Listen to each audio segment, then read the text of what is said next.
మరి అన్నీ రెడీ చేసేసి మళ్ళీ ప్రూఫింగ్కి పెట్టేశాను. ఒక 20 to 30 minutes వరకు మీరు వెయిట్ చేస్తే సరిపోతుంది. ఇంకా ఫైనల్ టచ్ ఒకటి ఉంది. ఈ సినమన్ రోల్స్ అనేది డిఫరెంట్గా తింటారు. కొంతమంది చాక్లెట్ సిరప్తో తింటారు, కొంతమంది బటర్ ఐసింగ్ అనేసి దాని మీద పోసుకుని తింటారనమాట. సో మనం ఈరోజు సింపుల్ అయిన బటర్ ఐసింగే చేద్దాము. ఫస్ట్గా బటర్ ఐసింగ్ చేయడం కోసం ఇక్కడ నేను బటర్ తీసుకున్నాను. బటర్కి మీరు ఒక 2 cubes బటర్ తీసుకుని 2 teaspoons ఐసింగ్ షుగర్, ఇది ఐసింగ్ షుగర్ని బటర్ని బాగా మిక్స్ చేద్దాం. ఇది పోరింగ్ కన్సిస్టెన్సీలో రావాలి, అంటే ఇలా మనకి సన్నగా దారలాగా రావాలి. అది రావాలి అని అంటే దీంట్లో మనం కొద్దిగా పాలు వేసుకుంటూ మిక్స్ చేస్తే మనకు ఆ పోరింగ్ కన్సిస్టెన్సీ వచ్చేస్తుంది. ఇప్పుడు చూడండి, మొత్తం ఇది బటర్కి పట్టేసుకుంది. దారలాగా ఎలా అవుతుందంటే సింపుల్గా కొంచెం మిల్క్ వేసుకుంటూ మనం ఇది కలుపుకుంటే సరిపోతుంది. ఈ ఐసింగ్ షుగర్ మీకు మార్కెట్లో దొరికిపోతుంది, తీసుకొచ్చేసి మీరు వాడుకోవచ్చు ఐసింగ్ షుగర్ని. ఇది ఫ్రీజర్లో కానివ్వండి, ఫ్రిడ్జ్లో కానివ్వండి మీరు పెట్టేస్తే మీకు ఎప్పుడు కావాలంటే అప్పుడు బేకరీ ఐటమ్స్కి యూజ్ చేసుకోవచ్చు. ఇది బాగా మిక్స్ చేసేద్దాం. కొంచెం పాలు తీగ కన్సిస్టెన్సీ వచ్చేంత వరకు మనం మిక్స్ చేస్తే సరిపోతుంది. సో ఇంకా లాస్ట్ ప్రాసెస్ ఇదే. మరి ఇంకా బేక్ అయ్యి బయటికి వస్తే పైన ఇలా పోసుకుని వేడిగా బ్రెడ్ తినాలి. అది ఎలాగో నేను చూపిస్తాను. మరి చూడండి, మరొక 30 నిమిషాలు ప్రూఫ్ చేసేసాను. ఇది ఇలా మొత్తం మనం ఎంత దూరంగా ఉండేనో ఇప్పుడు అంత దగ్గర అయిపోయి చక్కగా అతుక్కుపోయినాయి. ఇలాగే ఉండాలి, ఇది పర్ఫెక్ట్. మీరు ప్రూఫింగ్ చేస్తే, మీరు కరెక్ట్గా పిండి కలిపితే మీకు ఇలా అవుతుంది. ఇప్పుడు ఇది అవన్లో వెళ్ళటానికి రెడీ. ఒక 15 minutesలో మనకి బేక్ అయిపోయి బయటకు వచ్చేస్తాయి. సో దీని మీద కొద్దిగా మనం బటర్ వాష్ ఇచ్చేద్దాం, మంచి కలర్ వస్తుంది. సో మొత్తం అంతా పెట్టేశాను బటర్ని. ఇప్పుడు ఇది అవన్లోకి వెళ్తుంది ఒక 15 to 20 minutes వరకు. ఆ తర్వాత మనం ఏదైతే బటర్ ఐసింగ్ చేసామో దీని మీద పోసుకుని ఇంకా తినటమే. సినమన్ రోల్స్ రెడీ అయిపోయి వచ్చాయి. ఇలా పైన మంచి కలర్ వచ్చేంత వరకు మీరు బేక్ చేసుకుంటే మన రోల్స్ రెడీ. సో ఇప్పుడు ఎలా సర్వ్ చేస్తాం, సింపుల్గా మన బటర్ ఐసింగ్ ఏదైతే ఉందో ఈ బటర్ ఐసింగ్ని దీని మీద ఇలా డ్రిజిల్ చేయటం అంతే. కట్ చేసేసిన ఈజీగా వచ్చేస్తుంది. ఒక స్లైస్ని మనం చక్కగా బేక్ అయిపోయాయి లోపల వరకు. మరి సెంటర్ పీస్ని మెల్లిగా పైకి తీసేద్దాం. చూడండి, మన బయట మార్కెట్లో బ్రెడ్ ఎలా ఉంటుందో అదే టెక్స్చర్తో మనకి ఈక్వల్గా సేమ్ అలాగే ఉంది ఈ బ్రెడ్. మధ్యలో మనం సినమన్ ఏదైతే మనం దాల్చిన చెక్క పొడి షుగర్ వేసామో అది చాలా సాఫ్ట్గా ఉంది. మరి వెంటనే ఈ సింపుల్ అయిన మీరు బంగాళదుంపలు ఉడకబెట్టుకున్నప్పుడు కానీ ఇలా నీళ్ళల్లో నుంచి తీసేయకుండా ఆ నీళ్ళల్లో చల్లారని ఇచ్చారనుకోండి, ఈ అరటికాయ ముక్కల్ని వేడి నీళ్ళల్లో నుంచి తీసేయాలి.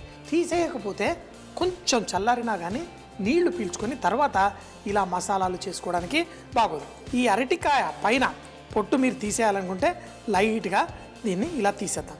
తర్వాత దీన్ని చిన్న ముక్కలుగా మనం చేసేసుకుందాం. అరటికాయ దానిపైన తొక్కు ఇలా ఉడికిన తర్వాత కొంచెం సన్నగా కూడా పొట్టు వస్తుంది.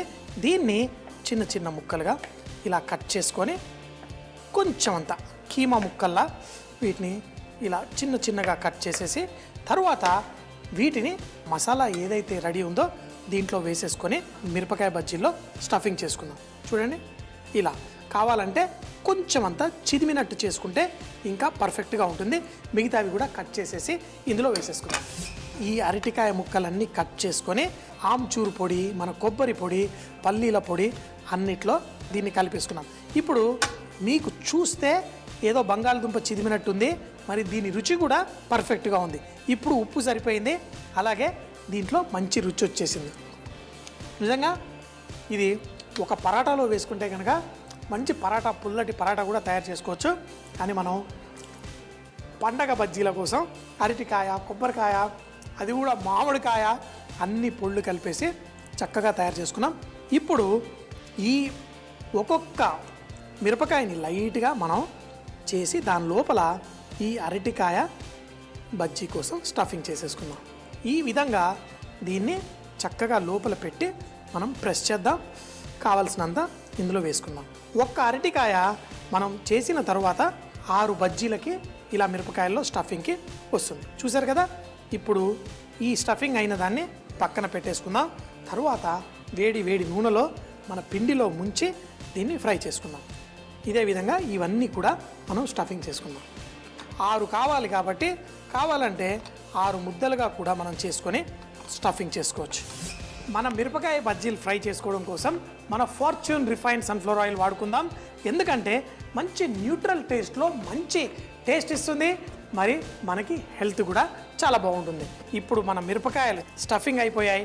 మరి వీటిని ఫ్రై చేసేటప్పుడు మసాలా లోపలైతే ఉంది. ఈ మిరపకాయలు కొంచెం లావుగా ఉంటాయి కాబట్టి దీన్ని పిండిలో పూర్తిగా ఇలా ముంచేసి మరీ ఎక్కువ వేస్ట్ అవ్వద్దని చాలా పొదుపుగా కలుపుకున్నాను. కలిపిన దాన్ని ఇలా కోటింగ్ కొంచెం చేసిన తరువాత ఈ మిరపకాయని ఇలా పచ్చితనం బయటికి కనిపించే విధంగా వేసి నూనెలో ఫ్రై చేసుకోవాలి. ఈ మిరపకాయలు పచ్చిగా ఉండకుండా క్యారెట్ ముక్కల్లా కరకరలాడకుండా కుక్ అయి మనకి టేస్టీగా ఉంటాయి.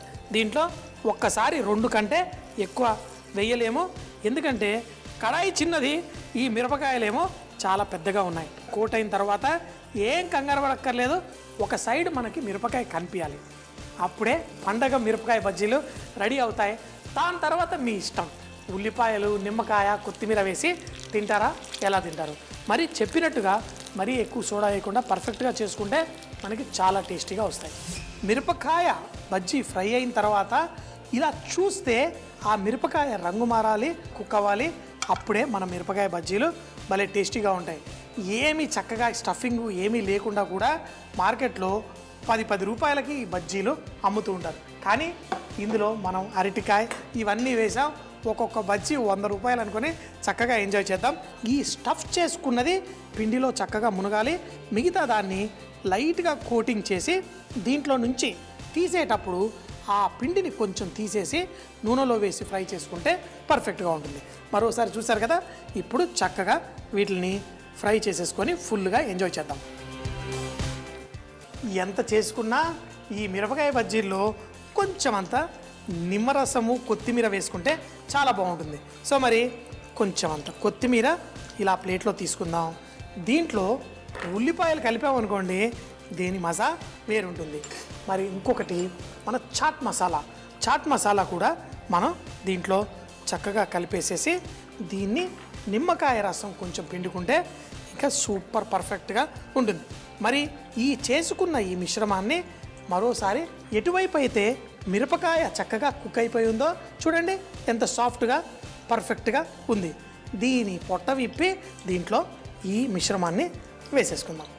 చక్కగా మన మిరపకాయలు పర్ఫెక్ట్గా కుక్ అయ్యాయి, లోపల అంతా బాగుంది. మన ఈ ఉల్లిపాయ, ఈ కొత్తిమీరని కొంచెం వేసేసుకుందాం.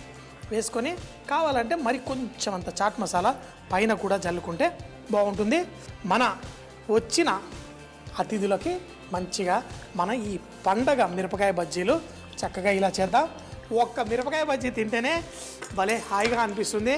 నేనైతే ఎంత పెద్దగా ఉన్నా ఈ మిరపకాయ బజ్జీలు ఒక 4-5 వేసేయాల్సిందే. సైజు కూడా కొంచెం అలా ఉంది. సో మరి దీన్ని మంచి రంగు వచ్చిన తర్వాత చక్కగా వారేవా అనే విధంగా ఎంజాయ్ చేద్దాం. పండగ అనేసరికి అరటికాయలు, కొబ్బరికాయ అన్నీ వచ్చేస్తాయి. పచ్చి కొబ్బరి తురుము అన్నీ వేసేసి మన ఈ అరటికాయ మిరపకాయ బజ్జీ తెచ్చేసుకున్నాం. మరి తినడం కూడా ఒక కలే. ఇలాంటి మిరపకాయ బజ్జీ తీసుకున్నామంటే నోట్లో ఇలా నీళ్లు కారిపోతూ ఉంటాయి. మరి దీన్ని చూస్తే ఎలా ఉంది చూడండి.